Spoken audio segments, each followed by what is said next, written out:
asalaamaaleykum mbokk yi teel a altine fukki fan ak benn ci dul qa'da muy weeru diggi tabaski di fukkeelu weer ak benn ci atum junni ak ñeenti téeméer ak ñeent fukk ak juróom ci gàddaay yonent bi sallallahu alayhi wa sallam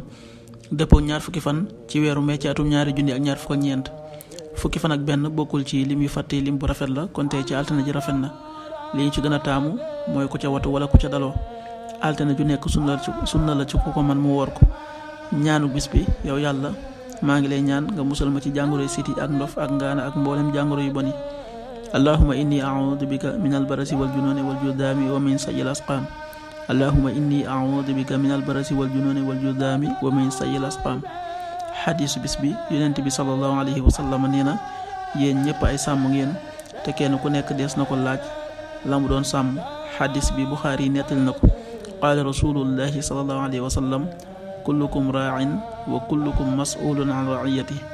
rawahu Buxaari.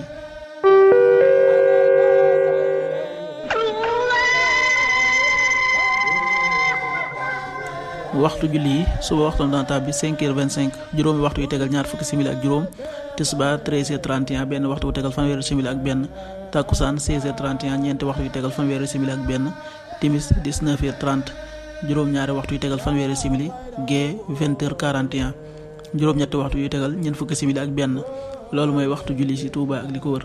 bu fekkee nekkoo Touba soo ko féetee penku ñaar fukk ak juróom-ñaari kilomètre dina wàññil benn simili soo ko féetee sowwu ñaar fukk ak juróom-ñaari kilomètre dina yokkal benn simili soo ko féetee gànnaar wala Saalum